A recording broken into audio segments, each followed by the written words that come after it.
président Madické Niang est la dernière sur cette question. Je mets au voix la question.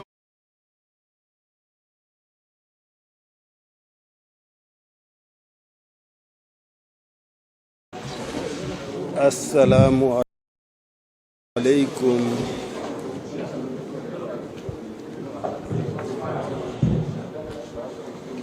Assalamu alaikum wa rahmatullahi ta'ala wa barakatuh. ñoo ngi leen di nuyu yéen ñëpp ku ci nekk ci turam ak santam di nuyu mbokku taskatu xibaar yi di leen sant di leen gërëm ci seen teewaay. xam nañu ne tey bis bu xat la ndax bisu iid la ngeen bàyyi seen itte suba ba léegi nekk ci liggéey bi pour askan bi wante jar na ko. yàlla na leen ci yàlla defal yiw mi ngeen ci sàkku puisque métier bu am importance. ma bëgg a def rek benn déclaration après bu amee benn wala ñaari question comme defoon nañu conférence de presse bu yaatu. je pense que question yu bari traité woon naa ko keroog kon tey mbir mi mën na gën a gàtt.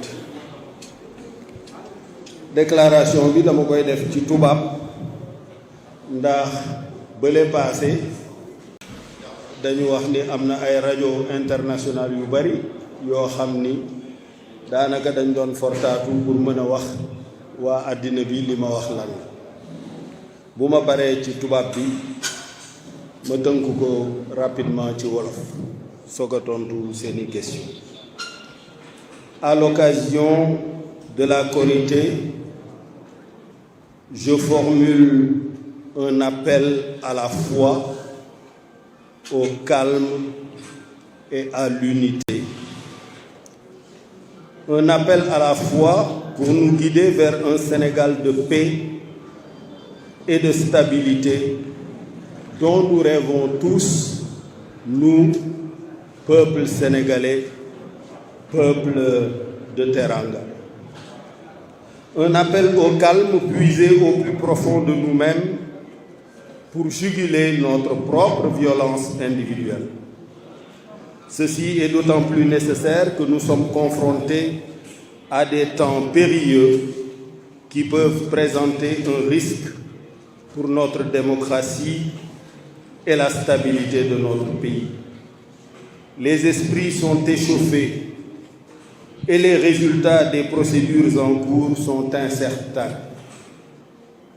Nous sommes, nous, peuple sénégalais, à moins d'1 an d'une élection décisive.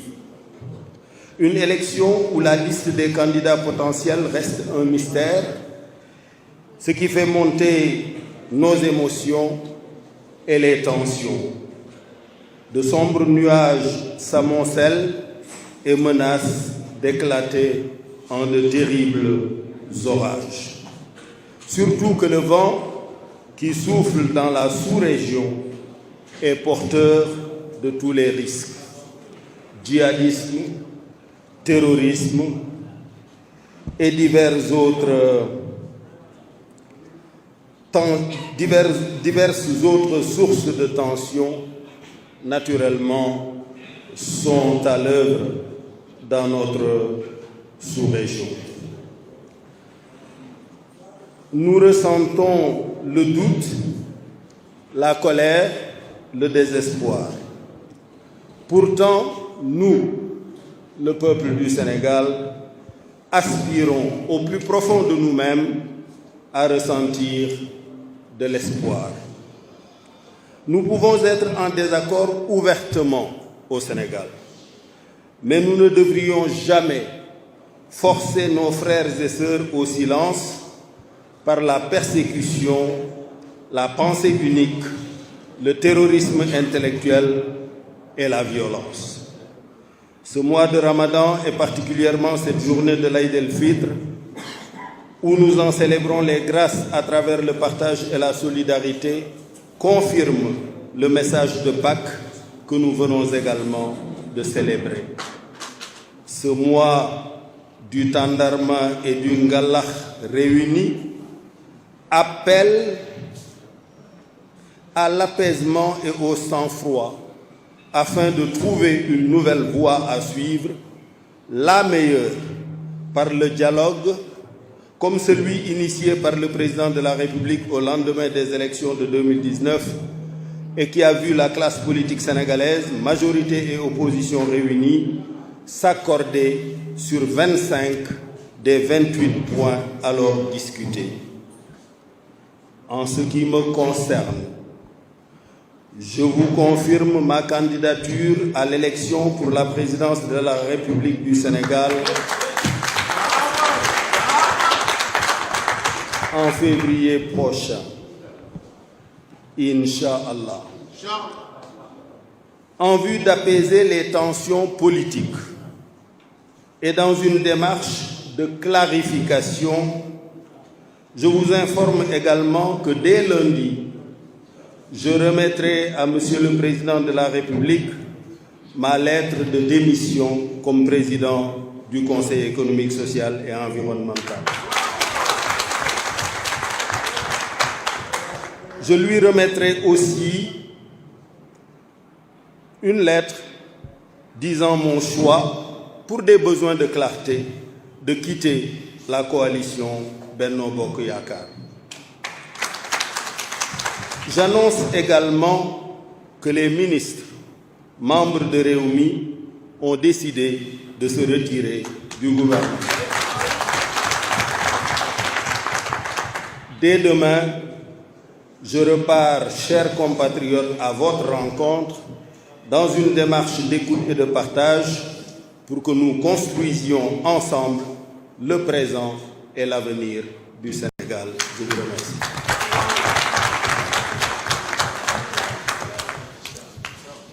Mbokk yi, ginnaaw bu ñu musloo ci seytaane sant yàlla bu baax julli ci yonent bi alayhi salaatu wassalaam ñoo ngi leen di ndokkeel ci bisu korite bi di ñaan suñu boroom lépp lu mu ci dig jullit ñi mu defal ñu ko te mooy jéggal ñu suñu bépp rëcc-rëcc mooy yërëm ñu sotti ñu ay xéewal yu yaatoo yaatu goreel suñu yaram ci safara ñett yooyu la Ramadan di indaale njëggal rahma ak goreel suñu yaram ci safara puisque lakk nit du coxorte ci yàlla ki muy lakk mooy ki dund nekkatul ci moom ba nga mën koo jàppe mat kuy taal safara doo fekk car bu verte nga koy sànni ci safara si da ngay wut mat mu wow koŋ nga xam ni benn dund nekkatul ci moom ngay sànni ci safara si donc ku dem safara rek xamal ni yow danga bona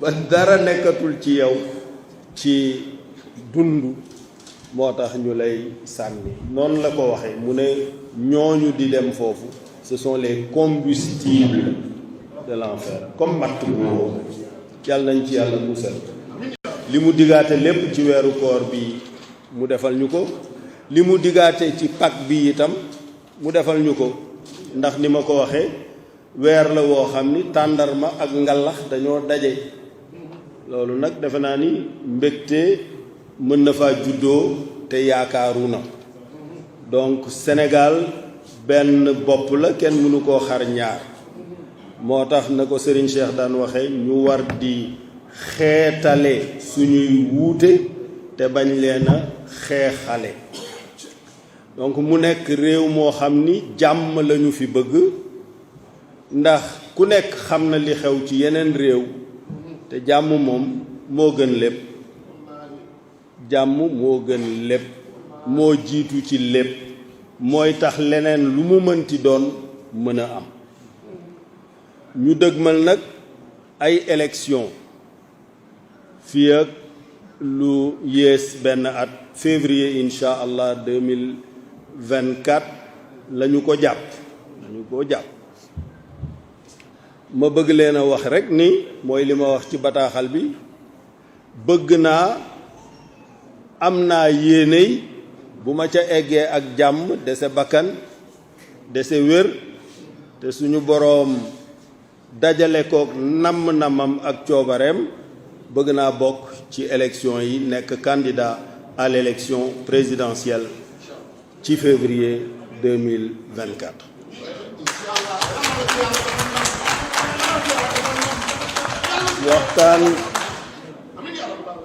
waxtaan naa ci itam ak président de la république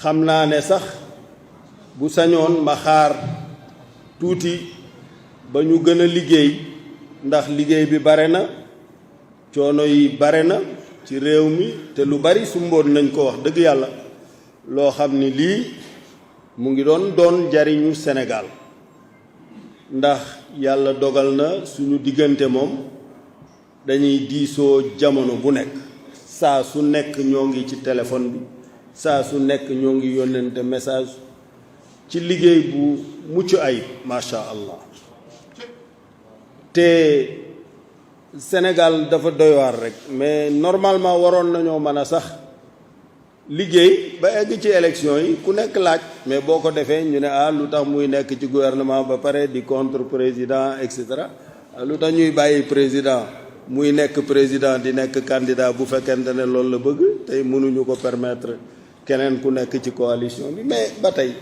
Sénégal moo bindoo noonu donc pour mu leer nañ ne deal amul dara amul te bi ma ko waxee itam daf ni ma lu bokkoon ci li ma doon séentu la ndax wax dëgg yàlla parcours bi nga def ak fi nga jaar ci politique bi ñu àndoon ko ca PDS ja ba nëga ni jaadu na nga bëgg a nekk candidat ma ne ko li ma ci jublu rek mooy xam d'abord waa Thiès ensuite waa Sénégal fan lañ ma féetale buñ ma joxee 5% ma xam ni 5% la buñ ma joxee 50 ma xam ni 50 la puisque politique moom damay wax toujours ne ñaari cër rek a ci am cër bi la nit ñi di fal boobu rek moo ci wóor ak cër bi la ki nit ñi fal di dénk cër bi nit ñi di falaate moom conseil municipal la conseil départemental député ak président de la république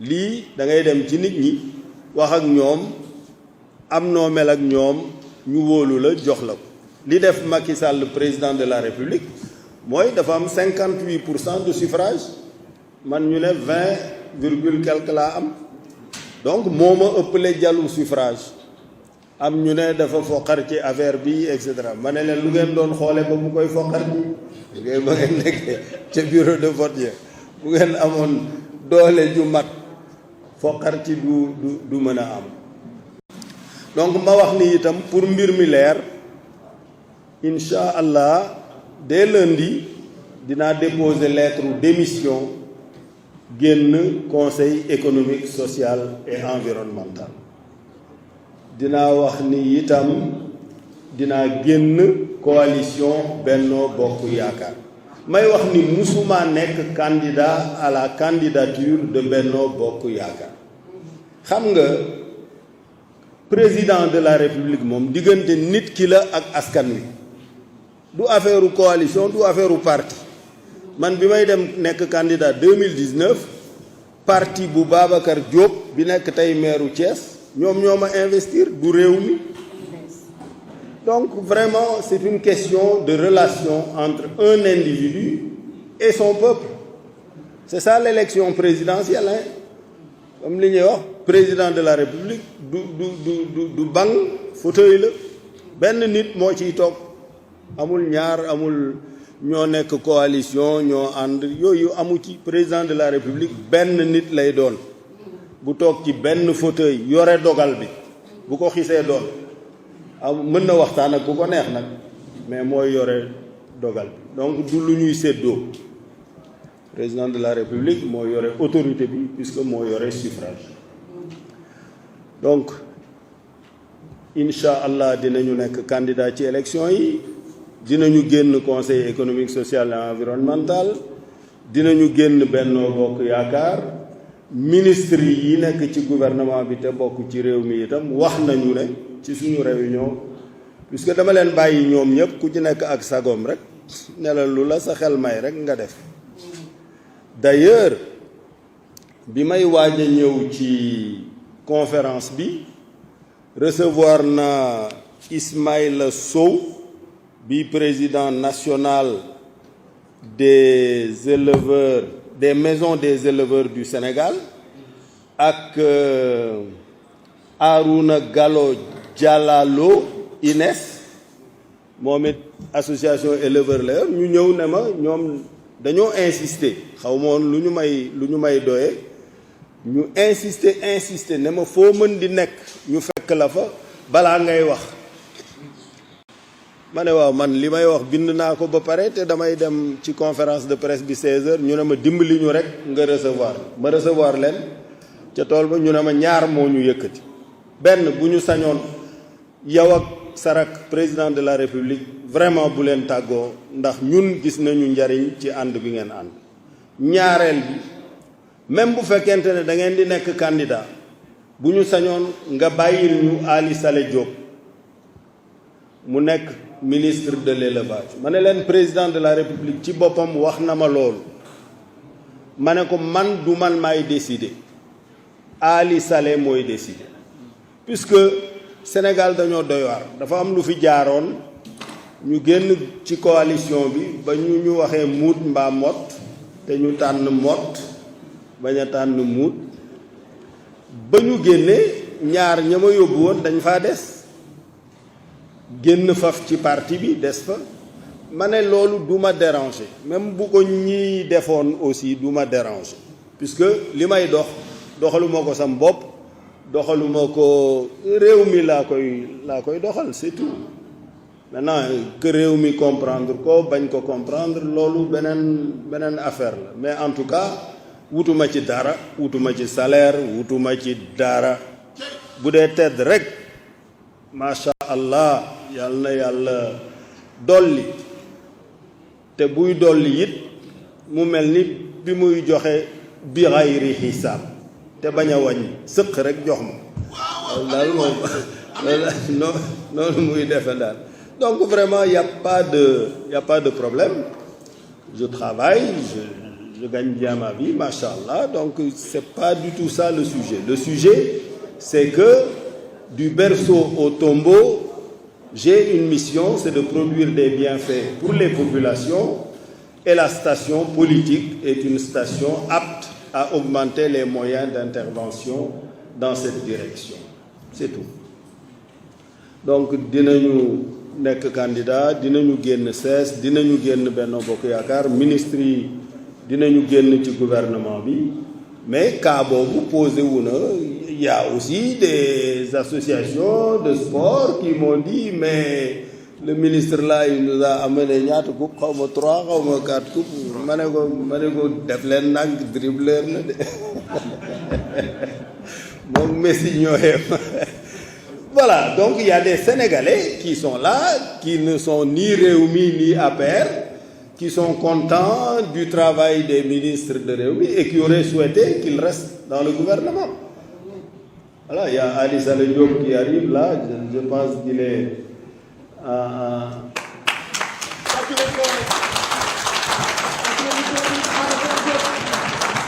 donc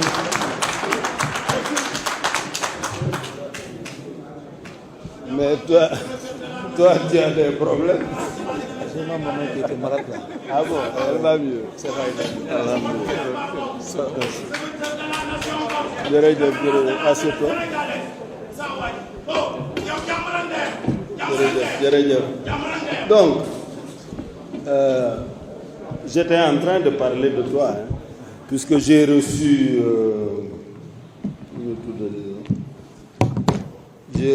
le président Ismaïla Sow du Conseil national des maisons des éleveurs et Arouna Gallo Dialalo de l'INES ñoom ñaar ñoo insisté vraiment woo Aljumaka puisque man ci association éleveurs yu Ngexoox laa bokk parce que dama am ay nag ay bëy ay xar ay fas ay chien ay j'élève tout ça mbaam xuux rek laa yarul loolu Guillaume moo ko yar kor ñaaña mais j'aurais pu puisque je pensais à une réserve. Tous nos phacochères là, on peut les vendre dans la sous-région. Ça rapporte de l'argent, ça je peux parfaitement le faire. Ça ne me pose absolument aucune difficulté du point de vue religieux ou conceptuel. En tout cas, ñu ne ma foo nekk ak loo mënti def bëggoon nañu balaa conférence de presse bi ñu ñëw waxtaan ak yow balaa ngay wax. Ma recevoir leen ne leen du mën a weesu juróomi minute wala fukk puisque bugguma ñëw man di tardé ci conférence de presse bu ma joxee journalistes yi ñu bàyyi seen yitte yëpp ñëw toog dama bëgg buy minute bi di jot rek ñu fekk man it ma toog ci taabal bi ñu ne ma jërëjëf lenn daal ñaar moo ñu yëkkati benn bi mooy bu ñu sañoon yow ak président ngeen continuer di ànd vraiment puisque ñun gis nañu ci njariñ mais même bu fekkente ne da ngeen di dem di xëccoo jiwaat bu ñu sañoon ngeen bàyyil ñu pour le bénéfice du secteur le ministre Ali Saleh Diop ndax wax dëgg yàlla dafa am sumb yu bari yu ñu nekk yoo xam ni bu ñu sañoon eggale ko ak moom ndax ni mu koy doxalee neex nañ ma ne leen président ci boppam wax na ma lu mel noonu ma wax ko Ali Saleh ne ko je te laisse vraiment apprécier puisque c'est une affaire personnelle moi ça ne m'aurait pas dérangé mu ne ma doo génn cesse di ma bàyyi ci gouvernement ma insister mu ne ma non munuma ko parce que ma ne ko waaw mais léegi bu ñu waxee président wax man ma wax éleveurs yi wax ñu ne ñoo la fa téye mënoo të Sénégal gépp si c'est ça moi je suis prêt à l'assumer que tu restes dans le gouvernement puisque ñoom dañ ne ma dañuy dem ci président ñaan ko ne ko même bu Ali Saleh bëggee campagnal président partem yow nga nekk candidat bu dee da ngay nekk candidat wala sa parti am candidat ñun ça ne nous dérange pas li ñu intéressé rek mooy secteur élevage mu ngi dox te am na lu bëri lu ñu sumb loo xam ne lii bu ñu sañoon du am gàllankoor ma ne leen baax na dinaa lundi bu ma demee di yóbbu sama lettre d'émission dinaa wax seen yóbbante léegi yéen tamit bu ngeen demee ngeen wax ko mais en tout cas bu dee ci man la aju moom awma ci problème mën naa ko bàyyi ci gouvernement bi ça ne me dérange absolument pas du tere li ma bëgg a wax dama koy wax li may wax dama koy wax bu may campagne damay campagne te bu may campagne Linguère lay tàmbalee ca këram te bu ma demee falaay falaan même si les ministres du gouvernement voilà vraiment ça devrait être possible puisque en vertu de quoi d'ailleurs les ministres APR vont rester dans le gouvernement qui appartient au Sénégal et vont faire campagne pour leur parti et on ne permet pas à un autre parti membre du gouvernement de voilà mais boo ko defee ñu ne oui c'est pas cohérent dugg na fi les Sénégalais on ne sait pas ce qu'ils veulent mais ça aurait dû être possible mais malheureusement ça ne l'est pas puisque le Sénégal noonu la bindoo dañuy wax fii oui Ali Saleh trahir na Idrissa nangam di génn na mu toog te gouvernement bi et cetera donc voilà en tout cas c'est ça le problème alors vous avez certainement entendu parler aussi de cette fameuse fronde des 8 conseillers du CES xam nga wala Ablaye Wade daf ma daan wax ni xarit bu dof soppe bu dof noon bu am xel moo ko tane moo ko gën soppe bu dof noon bu am xel moo ko gën puisque CES du yëfu Idrissa Seck président de la République moo ko fa teg mooy signé décret yi di convoqué yow nga ne njabootam nga ba nu bi nga boycotté liggéeyam man kay maa waroon a boycotté parce que man à la limite mën naa ne candidat là je suis dans l'opposition léegi damay bàyyi liggéey bi noonu dem naa sama yoon session bi duma ko eggale mais yéenay jàppale président de la république moo fa teg Idrissa Seck pour mu jàppale ko ci liggéeyu réew mi moo signé décret bi convoqué session bi waaw wax dëgg yàlla kay yow boo dee njabootam da ngay ñëw boo ñëwee bu fekkente ne Idrissa Seck dafa wax lenn loo xam ni dafa génn cadre session bi walla génn cadre li ñu war a waxtaanee ci biir session bi nga dal ci kaw ne ko loolu du fi jibee mais da ngaa war a ñëw teew loolu noonu la soppe bu am xel di def mais soppe bu ñàkk xel noon bu am xel moo ko gën parce que léeg-léeg nga yàqal sa kilifa loo xam ni doo xam foo koy réparer moom mii seen président ñoom incident bi ñu def le 21 avril mooy démb non la ma yónnee bataaxal bi en tant que président du CES nga xam ni ministre secrétaire général de la présidence moo ma ko yónnee di ma notifier benn décret boo xam ni madame Rougiatou Bousso mooy remplacer monsieur Demba Thiam ci conseil bi fekk na ñu waxtaan ba pare ba ma ko ne damay bàyyi CES mais en tant que président de la république gendarme la ñu jox bataaxal bi mu fekk ma sama tool puisque xam na ne tant que joxuma ko lettre démission bi mu signé décret ne nommé nañu diw en remplacement de Idrissa Seck maa yore CES loolu bu ko njabootam xamee woon noonu puisque ñoom bu dee ñoom ñooy jalgati institution yi bu ko opposition defee nan la ñuy taxawee naan leen respecté leen institution yi sëgëm yàlla mi ñu bind ëpp ñu doole ragalul kenn mooy wax ñi ko gëm waa ahlul kitab ne leen ñële yatt seeni yàlla yéen ñi ma gëm bu leen saaga seeni yàlla ndax bu ngeen leen saagaa ñu saaga ma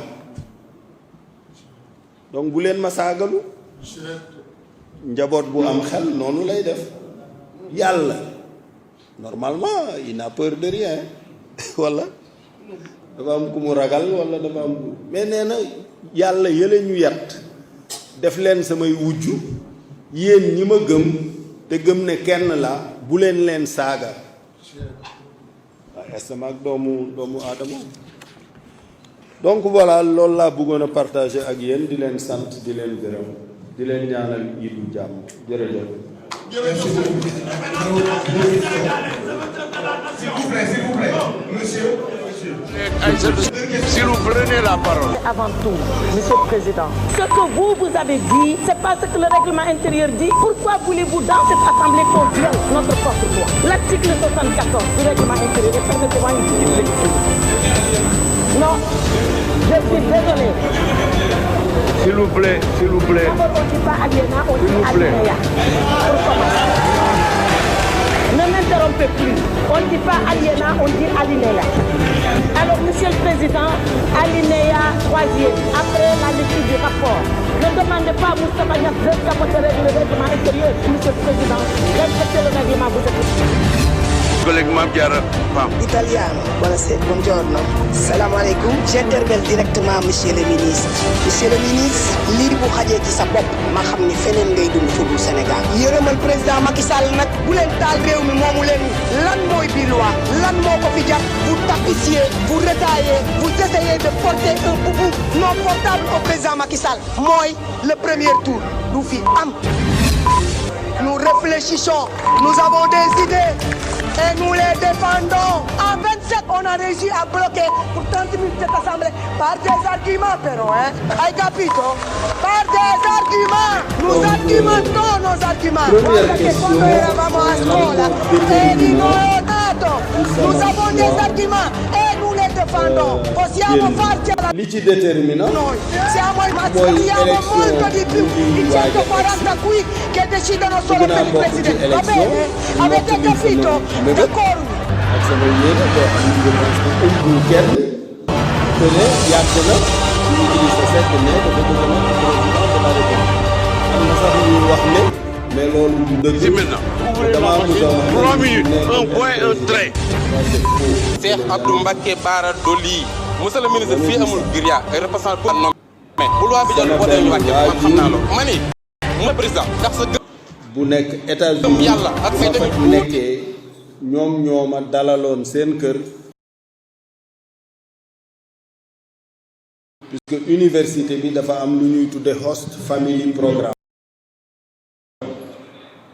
moom moo ñëwoon Sénégal seet si ma ñibbi def benn interview ci benn journal américain ne someday Idrissa will become president ci foofu la ñu jëlee je suis né pour c'est pas vrai j'ai jamais dit ça moi je ne sais pas ce qui va m'arriver mais vous non plus donc arrêtez de décréter ma mort etc. Vous n'en savez rien, soyez modeste et soyez humble. Vous ne connaissez pas l'avenir. Vous êtes comme moi, nous n'en savons rien. Comme disait un grand philosophe, ce qui est gênant avec la mort, c'est qu'elle transforme la vie en destin. Mais la vie, personne ne peut la prédire. Des circonstances particulières peuvent naître à tout moment. Là, je viens de déclarer ma candidature à la présidence de la République qui aura lieu le 25 février 2024. Est-ce que je serai là? Est-ce que je serai vivant?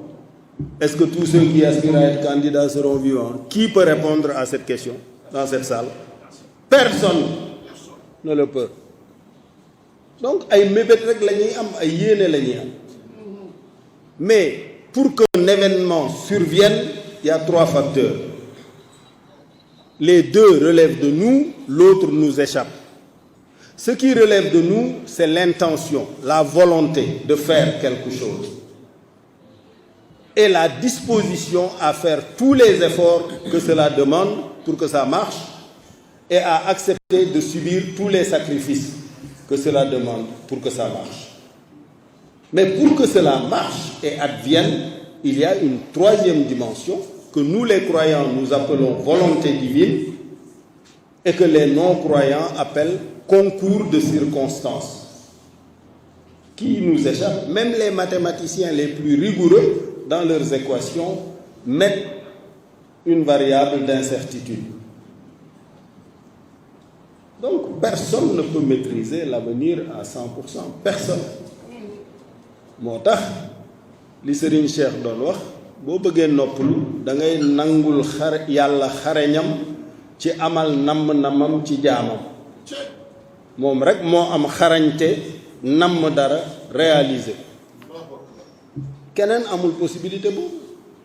Deuxièmement nga ne ndax dama waroo ak président ci 3e mandat et cetera loolu aussi ma bëgg a leeral xanaa bala ngaa waroog nit ci xalaat xam xalaatam am déet kan moo ma mën a wax fii lan la président di def dëgër ngeen fit de man de xaw ma te maag moom tous les jours ñu toog xaw ma dina nekk candidat xaw ma du nekk candidat xaw ma lu nekk ci xelam waaw mooy li ma leen wax keroog bala ngaa toj gémmiñu sàmm nga xam li mu wëliisagul man maay wëliis fi mu ne man moom wëliis la mais moom wëliisagul ngeen toj gémmiñam ça n'a aucun sens c'est s'exposer à un risque considérable.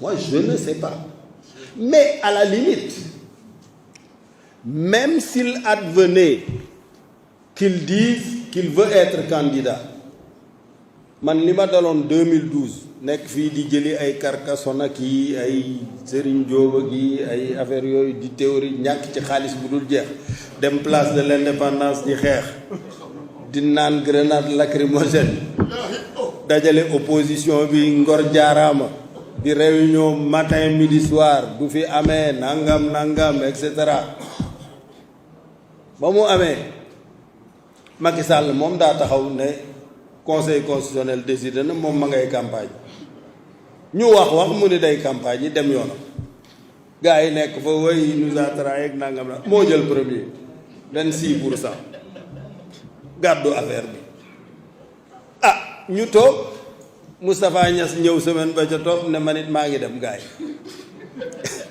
yi ma ni waaw mais affaire bi doy na waar moo jël deuxième 13%. ñu toogaat une semaine ou deux Tanor dem moom tàggoowul moom jaaru fa sax sama grand frère boobu yàlla na yàlla yokk leeram vraiment te xare ko aljanna yi gën a kawe. Je pense que dem na te sénégalais yi xamuñu ko. Moi j'ai eu la chance de le connaître. S'il y a un homme d'État au Sénégal, c'est celui-là. Il y en a un, c'est celui-là. Il avait l'État jusqu'au bout des ongles, la République jusqu'au bout des ongles, plus une élégance diplomatique exceptionnelle. Moi je l'ai connu quand il était directeur de cabinet, alors que Jean Collin était tout puissant ministre d'État, secrétaire général de la présidence de la République, puisque quand j'étais à Sciences Po, je vendais des machines à café et un de mes professeurs m'a dit, si vous voulez en vendre aux entreprises, ajoutez toujours à votre lettre ampliation au MESGPR. Ça veut dire ampliation au ministre d'État, même si vous ne lui donnez pas l'ampliation. Si vous rajoutez cette phrase-là, vous aurez des réponses. Pour dire la puissance de Collin à l'époque. Et c'est vrai, dès que je mettais la lettre moom du am 24 heures waa ji woom dama machine bi lu muy jar ma wax ko njëg gu seer mu jënd ndax defe ni Collin ma yeba wala yëg na ko. Donc vraiment moo jël troisième Tanor ba mu demee man ma fa toogoon di dem place de l'Indépendance naan je respecte la parole l'engagement xaw ma lan lu ngeen ma jox 7,8%. maanaam 300 000 personnes yi nga xam ni ak lu ma man di def man la ñuy voter ñoo ma voter mais vous ne m'avez pas donné le pays vous l'avez donné à Macky Sall qui est parti le premier et qui a eu 26%. Ensuite Niass 13, ensuite Tanor 11. Non, vous m'avez donné 7,8. Or yeneen élection yi ma dem yëpp maa jël deuxième 2007 maa jël deuxième 2019 maa jël deuxième te ñi fiy laaj élection yëpp expérience bi ma ci am amuñu ko y compris Macky Sall ci boppam puisque c'est à l'âge de 28 ans que j'ai été le plus jeune et le premier directeur de campagne de l'histoire politique du Sénégal. J'ai 28 ans donc xam naa affaire u élection bii yoon daal moom xaw ma dana nekk candidat xaw ma du ko nekk mais karkasonuma Serigne Diobuma Babacar Gayuma théorie wuma moom daal dem ci sénégalais yi rek c'est demain c'est tout. Maintenant ñaar moo am mu bañ a nekk candidat wax ko wala mu bëgg a nekk candidat wax ko bu bëggee nekk candidat wax ko ñaar la war a convaincre bi ci njëkk mooy conseil constitutionnel kuréel googu rek mooy wax liste bii candidat yi dem ci élection yi seet naa seeni parrainage seet naa seen quitus fiscal seet naa seeni dossier ñii ñooy candidat yi loolu conseil constitutionnel la koy bind affiché ko bu ko xisee affiché kenn amatu ci pexe nangu rek amoo beneen pexe amoo koy dem di kalaame amatoo feneen foo jëm dem élection rek a finistes ñaareel bi mu war a convaincre mooy peuple sénégalais ñoom le dimanche ñooy sangu ba set parfumé wu naan seen café dox ndànk dem seen bureau de vote jox la mandat wala bañal la comme nañu def Ablaye Wade rek 2012 sénégalais ñoo dem à 65% ne ko doo am troisième mandat waaw lu fi jaroon 14 morts ya jaru ko woon puisque liñ doon bañ peuple bi def na ko. Pourquoi 14 morts comme ça, pertes et profits? C'est ridicule. Puisque le peuple sénégalais, moom, il est mûr et il sait voter. Il vote depuis 1789. am na ay dëkk France ñun ñoo leen njëkk a voté donc xam nañu nu ñuy voté pourquoi nga ne yow doo wóolu peuple boobu boo amee doole kay nga def en tout cas man loolu lay def et en plus ça ne m'intéresse pas de savoir si j'aurai 50% ou 20%. Je fais mon devoir, point. Ça m'est égal. J'ai une offre alternative. Je sais que je peux faire beaucoup mieux que tous les présidents qui ont existé jusque-là. Si vous m'accordez votre confiance, mais si vous ne me l'accordez pas, tant pis, hein, ça ne changera pas grand-chose à ma vie. Hein. C'est tout. Et en plus, il y a beaucoup de mes experts qui me disent « Oui, tu ne peux pas attaquer les Sénégalais parce que tu vas demander leur suffrage. » Je dis oui, mais Yàlla moo wax ni nous ne transformerons aucune communauté si les individus qui composent cette communauté ne changent pas eux-mêmes. Donc si les Sénégalais ne changent pas en direction d'être dignes de confiance, en direction d'aimer la vérité, quelque difficile qu'elle soit, en direction d'aimer l'effort, de travailler, beaucoup travailler, toujours travailler, encore travailler, mais je n'ai aucune envie d'être le président de la République d'un tel peuple. Parce que je ne ferai rien. Si le peuple n'est pas décidé lui-même à prendre en charge son destin, mais mettez Obama, mettez qui vous voulez, il ne fera rien. Parce que le président, il définit une orientation, il définit une politique, il indique un chemin, il dit allons vers là, ça peut marcher. Mais ceux qui font avancer le pays, c'est ceux qui se réveillent tôt le matin, comme les femmes là, qui prennent leur car rapide à 5 heures du matin ou 6 heures du matin, gàddu benn dàmba dem toog di waas jën ak benn kii boo xam ni ay pont lañ ci daaj ñooñu ñooy avancer le dëkk bi wala ki nga xam ni taabal ba la mu ca teg matul 50 000 francs wala 100 000 francs te ca lay dundal njabootam ak jëkkëram sax mais ñooñu boo leen xoolee tu es obligé de travailler démb bi ñuy bërki démb bi may waxtaan ak président ci mbir mi ma ne ko mais xam nga ñun on doit déjà rendre grâce à Dieu. C'est fini. Les parcours que nous avons sont exceptionnels déjà. Toi, ton père était gardien à l'agriculture à Fatick, venu du Fouta. Moi, mon père était marchand ambulant. Diggante marché Grand Thiès ak marché Moussantek, marché Mbëkkante xaw ma.